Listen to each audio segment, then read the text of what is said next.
The whispering shadows. It was a dark and stormy night, the kind that sends chills down your spine and makes you want to hide under the covers. But I wasn't afraid.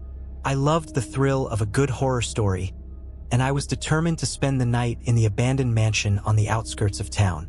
They said it was haunted, that the walls were filled with the whispers of the past, and I wanted to experience it for myself. As I approached the mansion, the wind howled through the trees, and the branches seemed to reach out for me. But I pushed on, my heart racing with excitement. I had always been drawn to the supernatural, and I couldn't resist the allure of this mysterious place. The front door creaked open, and I stepped inside, my flashlight illuminating the dusty hallway. The air was thick and musty, and I could feel the weight of the past bearing down on me. But I ignored it, determined to explore every inch of this haunted mansion. I started in the living room, where the furniture was covered in white sheets, as if the owners had just left in a hurry. As I made my way through the rooms, I couldn't shake the feeling that I was being watched, but I brushed it off, telling myself that it was just my imagination playing tricks on me. But then I heard it, a soft whisper coming from the shadows. It was like nothing I had ever heard before, and I couldn't make out what it was saying. But it sent shivers down my spine, and I couldn't ignore it any longer. I followed the sound, my heart pounding in my chest. It led me to a small room at the end of the hallway, and as I entered, the whispers grew louder. The room was empty, save for a single rocking chair in the corner. And as I approached it, the chair began to rock on its own. I stood frozen in fear, my mind unable to comprehend what was happening.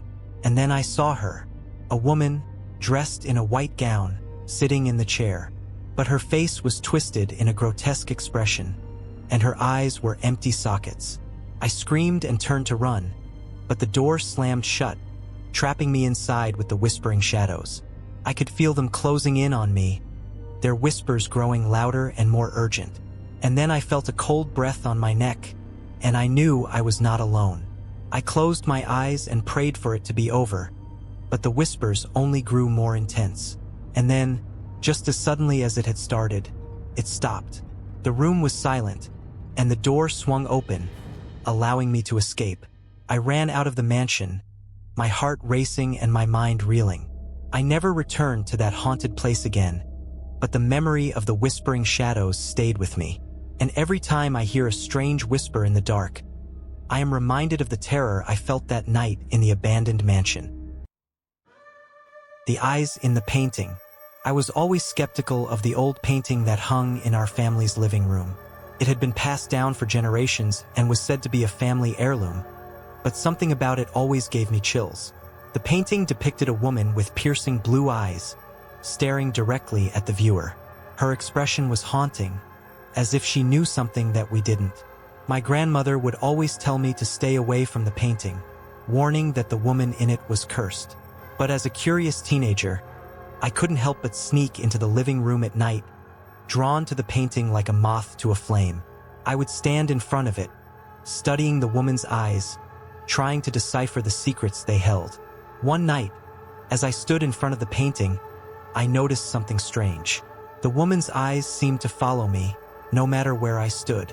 I brushed it off as a trick of the light, but the next night, the same thing happened. And the next. I couldn't shake off the feeling that the woman in the painting was alive, watching me. I started having nightmares, where I would be trapped in the painting, surrounded by the woman's piercing eyes. My family noticed my change in behavior, and my grandmother, with a worried expression, finally told me the truth about the painting. It was said that the woman in it was a powerful witch who had cursed the painting before her death. Anyone who stared into her eyes for too long would be trapped in the painting forever, forced to live as her prisoner. I couldn't believe what I was hearing, but as the nightmares continued, I started to believe that there was some truth to the legend. I became paranoid, constantly checking over my shoulder, afraid that the woman in the painting was lurking behind me. I couldn't even go near the living room anymore, the thought of the painting and its cursed occupant sending shivers down my spine. One night, as I was lying in bed, I heard a strange noise coming from the living room. Against my better judgment, I got out of bed and crept towards the living room. As I peered in, I saw that the painting was glowing, the woman's eyes shining brightly. I couldn't move, my body frozen in fear. Suddenly, the woman's eyes turned blood red and she started to speak, her voice echoing through the room. "You have been staring into my eyes, and now you will pay the price," she said. I wanted to run, but I was paralyzed with fear. The woman in the painting started to climb out, her hand reaching towards me. I closed my eyes, waiting for the inevitable, but when I opened them again, the painting was back to its normal state, the woman's eyes no longer glowing. I never went near the painting again and begged my family to get rid of it. They finally agreed, and as soon as the painting was out of our house, the nightmares stopped and I felt like a weight had been lifted off my shoulders. Years later, I still shudder when I think about the cursed painting and the woman with the piercing eyes. I learned my lesson, and now, whenever I see a painting, I make sure to never stare into the eyes for too long. You never know what secrets they may hold. The whispers in the fog. I had always been fascinated by the supernatural. Growing up, my favorite pastime was reading horror stories and watching scary movies. But little did I know that one day, I would experience something truly terrifying. It all started when I decided to take a solo trip to a remote town located near the mountains. As a writer, I was always on the lookout for inspiration, and I had heard that this town was filled with mysterious legends and folklore. I couldn't resist the opportunity to explore and possibly uncover a new story. The town was shrouded in thick fog when I arrived. It was like something out of a horror movie. The streets were empty, and the silence was eerie. I couldn't shake off the feeling that I was being watched. As I made my way to the local inn, I couldn't help but notice the townspeople giving me strange looks. It was as if they knew something I didn't, but I shrugged it off, thinking it was just my overactive imagination. That night, I couldn't sleep. The room I was staying in was old and creaky, and every little noise made me jump. But it was the whispers in the fog that truly frightened me. I could hear them coming from outside my window, faint at first, but getting louder and more persistent as the night went on. I tried to ignore them, telling myself it was just the wind, but the whispers seemed to be calling out to me, begging me to come outside.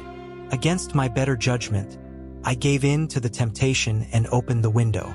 The fog was thick, and I could barely see anything, but I could still hear the whispers. They were coming from the direction of the mountains. Without thinking, I grabbed a flashlight and followed the sound. As I got closer to the mountains, the whispers became clearer. It was as if they were speaking directly to me, telling me to keep going. I couldn't resist the pull, and before I knew it, I was deep in the mountains, surrounded by thick fog and darkness. Suddenly, I heard a loud, piercing scream. It sounded like a woman in distress. I was torn between running away and going to help. But before I could make a decision, I saw a figure emerging from the fog. It was a woman, but she didn't look like any human I had ever seen. Her skin was pale and translucent, her eyes were all white, and her hair was long and tangled. She was floating towards me, her arms outstretched, and her mouth was twisted into a sinister smile.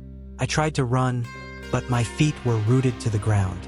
The woman was now right in front of me, and I could feel her icy breath on my neck. She whispered, "Join us." Before disappearing into the fog, I ran back to the inn, my heart racing and my mind in a state of panic. I packed my bags and left the town immediately, not looking back even once. It wasn't until I was back home, safe and sound, that I realized the full extent of what had happened.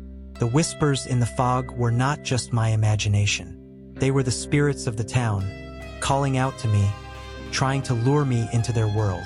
From that day on, I never dared to visit that town again.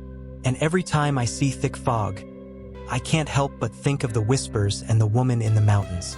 It was a chilling experience that I would never forget, and it made me realize that some things are better left unexplored.